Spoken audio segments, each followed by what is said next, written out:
ഞാൻ പറഞ്ഞില്ലേ, ഒരു കുട്ടി ജനിക്കുന്നതിലൂടെ ഒരു അമ്മയും കൂടിയാണ്, ഒരു പേരൻസ് ആണ് ജനിക്കുന്നത്. അപ്പൊ അതൊരു ലൈഫിന്റെ പുതിയ എക്സ്പീരിയൻസ് ആണ് നമ്മളെ സംബന്ധിച്ചിടത്തോളം.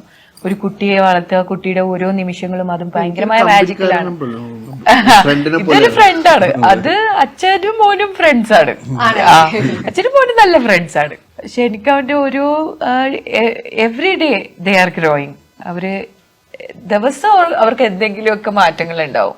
അവർ ഗ്രോ ചെയ്തുകൊണ്ടേ ഇരിക്കുകയാണ്. അപ്പം എനിക്കതിൽ ഭയങ്കര സന്തോഷമുണ്ട്, അവന്റെ ആ ഒരു വളർച്ച കാണുന്നതില്. പിന്നെ ഈ ഒരു മദർഹുഡ്, അതെല്ലാം ഞാൻ really I am enjoying it. ആരാണ് ബേബിക്ക് പേരിട്ടത്? അച്ഛൻ. എന്തുകൊണ്ട് അങ്ങനെ ഒരു പേര് നീൽ എന്ന്? അതൊരു കാരണമുണ്ട്. ആക്ച്വലി ഞങ്ങൾ ഇവനെ ആദ്യമായിട്ട് കാണുമ്പോ ഇവൻ ഫുൾ നീല കളറായിരുന്നു. ആക്ച്വലി നീല കളർ ഇൻ ദ സെൻസ്, ഒരു ജസ്റ്റ് ജനിച്ച പാടന്നെ ഒരു ദിവസം എന്നെ ICUലൊക്കെ കിടത്തേണ്ടി വന്നു. അപ്പൊ അങ്ങനത്തെ ഒരു ഫീല്, അത് ഓക്സിജൻ ഇങ്ങനെ കുറവാകുമ്പോഴത്തേക്ക് ബോഡി ഒരു ബ്ലൂ കളർ. അപ്പൊ ഞാൻ അതുകൊണ്ടാണ് ആദ്യമേ പേരൊന്നും സെലക്ട് ചെയ്ത് വെച്ചിട്ടില്ല. കാരണം നമുക്ക് ആണാണോ പെണ്ണാണോ എന്ന് അറിയില്ലല്ലോ. അപ്പൊ നമ്മള് സെലക്ട് ചെയ്ത് വെക്കാത്തതുകൊണ്ട് പെട്ടെന്ന് എനിക്ക് അവനെ കണ്ടപ്പോ സ്ട്രൈക്ക് ചെയ്ത പേരാ നീലൻ. നമ്മള് മോഹൻലാൽ ഫാൻസ് ആണ്. അതെ, മംഗലശ്ശേരി ലൈലറും ഇടാന്ന് വിചാരിച്ചതാണ്. ചേച്ചിക്ക് അറിയത്തില്ലായിരുന്നോ എന്താ? അല്ല, ഇങ്ങനെ ഒരു കഥയുള്ള കാര്യം? അല്ല, നീലൻ നീലൻ നീലകണ്ഠൻ അങ്ങനെ ഒരു ഇതിലോട്ട് ഇങ്ങനെ വന്ന് നീല. അപ്പൊ ഞാനും വിചാരിച്ചു ഓക്കെ നീൽ ആംസ്ട്രോങ്. അപ്പൊ ഫുൾ മൂണിനാ ജനിച്ചത്. എനിക്ക് ഏലിയനെ പിടിക്കാൻ വിടണമെന്നൊക്കെ ഭയങ്കര ആഗ്രഹമുണ്ട്. ചേച്ചി കൊച്ചു കൊച്ചു ആഗ്രഹങ്ങൾ. അപ്പം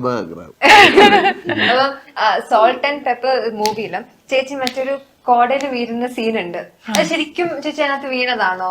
ശരിക്കും അത് അല്ല, അരിമാവ് കലക്കി ഒഴിച്ചിരിക്കുകയാണ്, കളറും ചേർത്തിട്ട്. ശരിക്കും അത് ട്രിവാൻഡ്രത്ത് നഗരസഭയ്ക്ക് അടുത്തുള്ള ഒരു ഡ്രെയിനേജ് ആയിരുന്നു.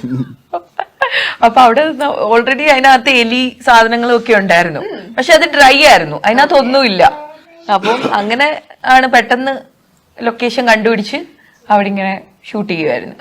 ചേച്ചിയുടെ കല്യാണ സമയത്ത് ചേച്ചി പോസ്റ്റ് ചെയ്തൊരു പിക്ചർ ഉണ്ടായിരുന്നു. അതായത് താലി കെട്ടുന്ന സമയത്ത് നിറഞ്ഞ കണ്ണുകളോടെ ഭയങ്കര ഹാപ്പി ആയിട്ടിരിക്കുന്ന ഒരു ചേച്ചി. അപ്പൊ ആ ഒരു ടിയേഴ്സ്, ആ ഒരു മൊമെന്റ് ഒന്ന് പറഞ്ഞുതരുമോ?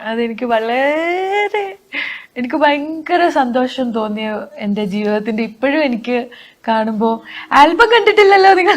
കണ്ടിട്ടില്ല. കാണിച്ചു തരാം. ഏറ്റവും എന്റെ ജീവിതത്തിലെ ഏറ്റവും സന്തോഷമുള്ള ഒരു മൊമെന്റ് ആണ് എന്റെ കല്യാണ ദിവസം. സാധാരണ ഇപ്പം നമ്മൾ കണ്ടുവരുന്നത് സിനിമയിലുള്ള നായികമാരൊക്കെ ഭയങ്കര ആഡംബരമായിട്ട്